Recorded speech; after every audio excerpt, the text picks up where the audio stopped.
Hey guys, and welcome back to a brand new video. In today's Sekiro Shadows Die Twice detailed walkthrough episode, we are going to be doing a bit of a short one, I guess, since we are going to be doing the abandoned dungeons. Now this is exactly where we left off last time, and we are actually in the abandoned dungeons, or abandoned dungeons, probably not pronouncing that right. But anyway, if we continue down this path, we'll come to a massive cliff. We can just show you here.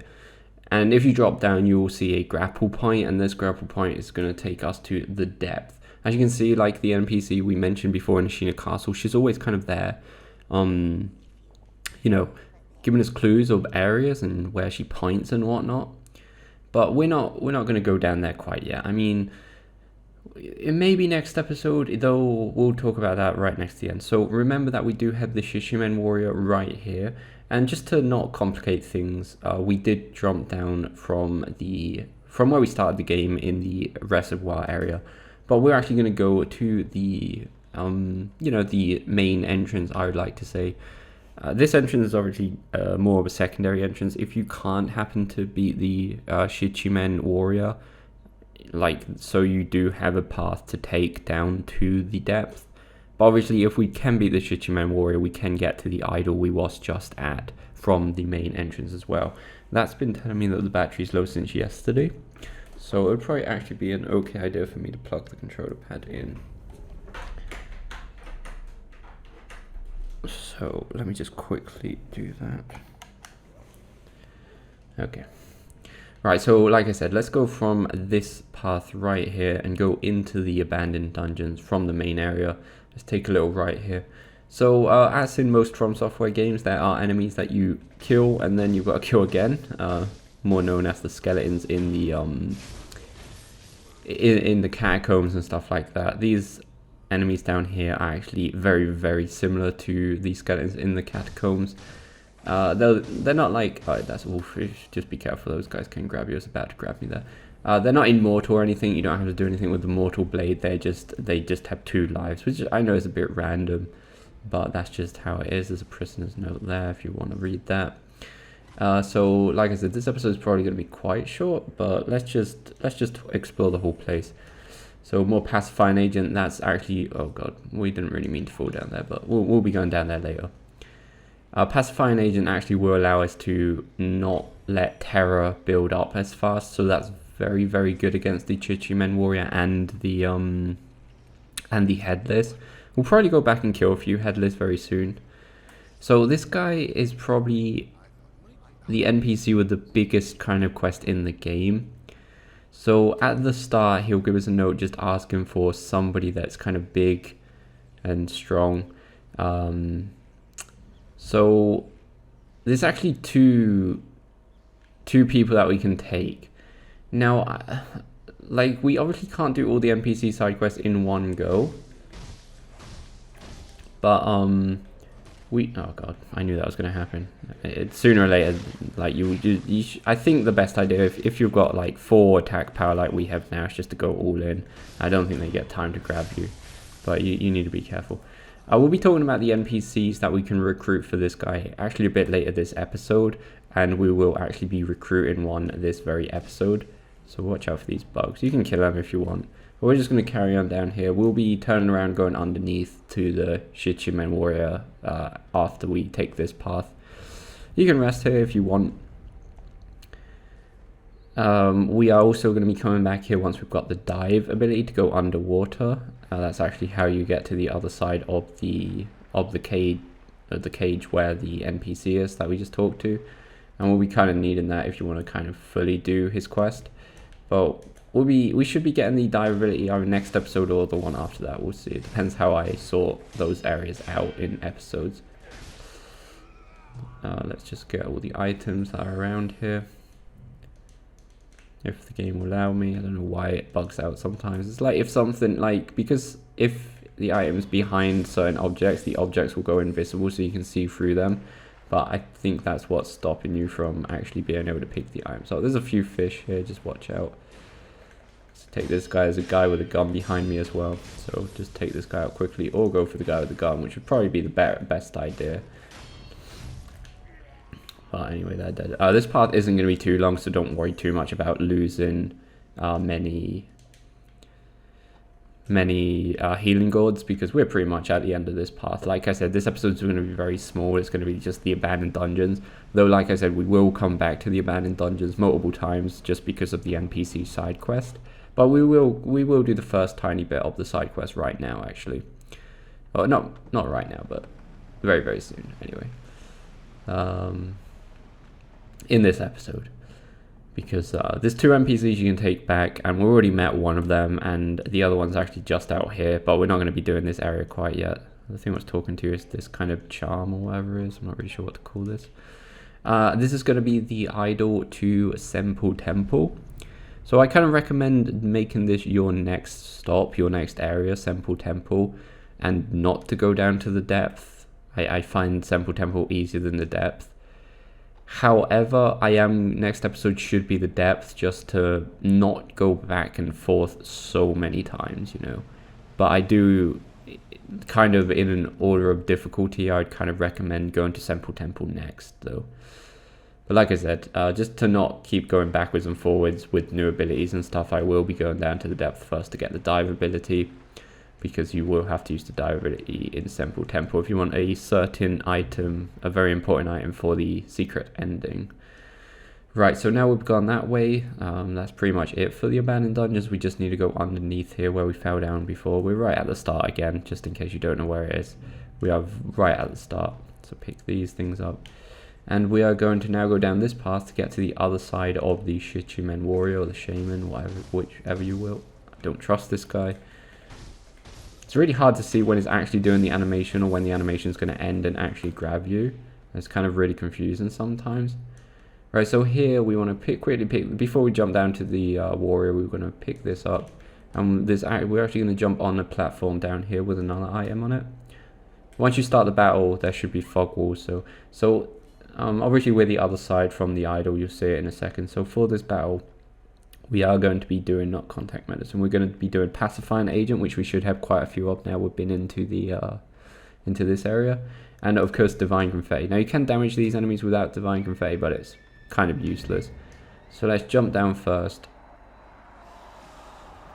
or maybe you shouldn't have jumped down first. I don't know. Normally you can get away with that, but I think it's because we was waiting a bit too long. We was probably waiting a bit too long there, explaining stuff, picking those items up. But normally you should be able to jump down. Is he going to give us time? Okay, fine. Just make sure you've got the divine confetti and the pacifying agent on before going in. Once you've got both of those on, you can just go ham, because the divine confetti will actually block all his attacks. I do recommend refreshing pacifying agent every time you get a chance, because pacifying agent doesn't last that too long. I'm trying to talk about too many things at once here. When he disappears, his next attack, if it's far away, will 100% of the time be the big like blast thing forwards. You can just dodge it by just running around it. Let's refresh that. Watch out for where he spawns. And if you're far enough away, you just run to the side and it shouldn't hit you at all. However, if you are too far away, sometimes you'll actually repeat the attack and do it twice, so be careful of that. Divine confetti lasts quite a lot longer than pacifying agent. You can get away with killing him with only one divine confetti, but you know, maybe refresh it after his first life. Just be careful if you try and run around that only works if you're a certain distance. If you're quite close to it, it doesn't work. You can parry these physical attacks if you've got good reaction time. Sometimes it is quite damaging, the physical attacks. Remember, you do only have 5 pacifying agents per life, and divine confetti is actually quite rare at this point in the game. So you know, don't worry if you can't beat this guy. Like you said, we do have another path to take. Well, I mean, like, it's literally the path behind this guy, and you can take it whenever you want. By doing you will obviously have to do the mini boss that we where is he? That was close. You do obviously have to do the mini boss that we did last time in the reservoir, the Shadow Warrior. Anyway, he's dead. If you think you can't kill this guy, I wouldn't keep spamming, because like I said, divine confetti at this point in the game is quite rare. Anyway, there's some ceremonial tanto. So what is that? This item is very Bloodborne-ish. If any of you played Bloodborne, when you can sacrifice life or health for bullets, this is very similar. Can we do a little example here? I think you have to have almost full health. You don't have to have full health, but almost full health. If you use it, you sacrifice a big portion of your health for 5 extra emblems. You can use it 3 times per spawn. So it's a pretty good item, depends what kind of strats you're going for. For certain bosses, it can be very, very useful. It's definitely an item worth picking up. So there's going to be 3 items down here where the boss was, if I'm not mistaken. So make sure you go around and pick all of those up. And really that's it for the abandoned dungeons, because we're literally, you know, we're back. We're back. Okay, so this is to go back. Yeah, okay, that's to go back to where we came. But if we jump up the other side, it's actually going to take us to where the idol is, where we started this episode. Remember, there's the depth and all that. So remember, before finishing this episode, let's just move that guy's side quest on. So he's looking for somebody big and strong. So this guy is actually one of those NPCs that we can take with us and tell him to go to the abandoned dungeons, even though we're already in the abandoned dungeons. But we can tell him to go to the surgeon, which is the NPC in the abandoned dungeons.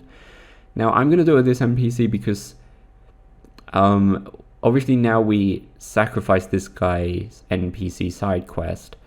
But because this guy's like the most easiest to explain and there's not really much to do in it, I'm just going to do it or explain it.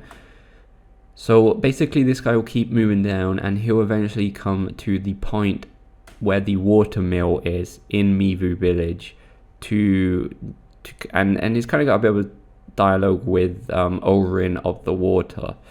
That's it. That's really his side quest. So it's not really that interesting. It's kind of interesting story wise, but like you don't have to do much. It's literally just all talk.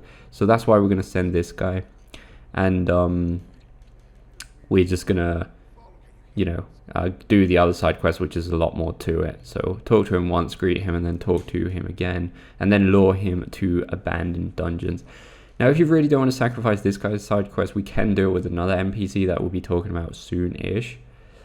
But yeah, I kind of recommend doing it with this guy. I mean, none of the side quests give you that much great things, even the guy in the abandoned dungeons, but it's definitely like the most interesting and kind of ones that feels kind of more do this, go there, do this, because this guy's more like just talk to him again, and that's pretty much it. But we'll be talking about those side quests as we go. So let's quickly go back and actually talk to the guy, because now if we rest and travel, this guy should have moved to the surgeon's location.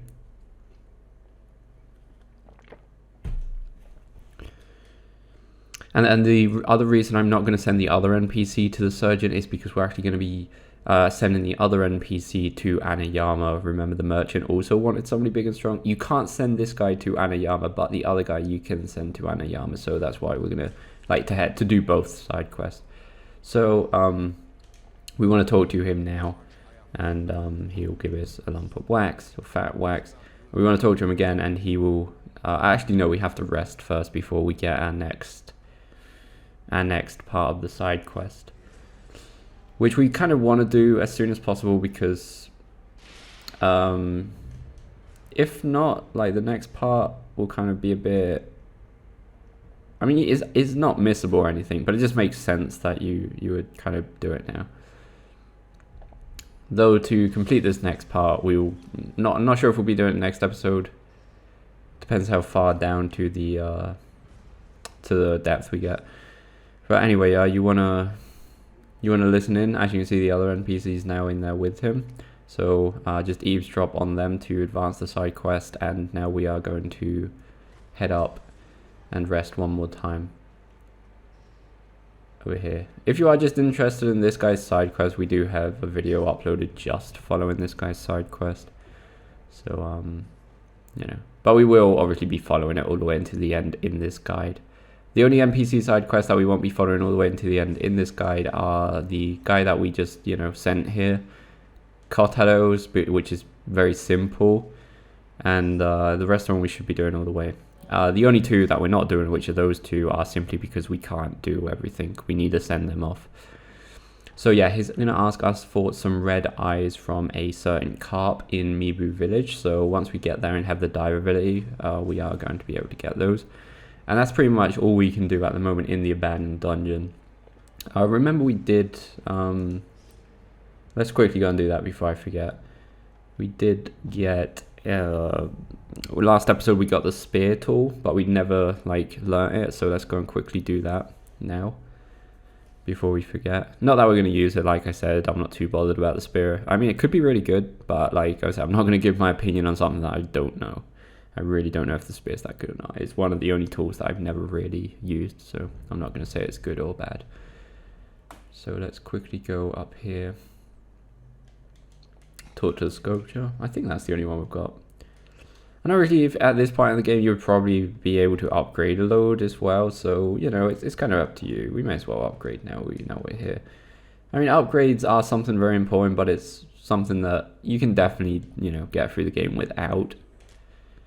So it's completely up to you. And I'm not sure, how much beads do we have? Do we have enough beads? Probably not, but just... No, we have 2. What about seeds? Nope, no seeds. Okay, so we good. So yeah, that's going to be the end of this episode. Like I said, if I did happen to forget something, if you've got any questions, just leave them down below. And yeah, we'll answer them next time. We'll go back and get it. Let's just get this suppressed sound upgrade. And yeah, guys, hopefully it's helpful. If it is, please go like and subscribe, and we'll see you next time, guys. If this guide was helpful, please consider joining as a member by using the join button or using the link in the description. This will support the channel, allowing me to get even more games, to do even more video guides. Thanks for the support. Take care, guys.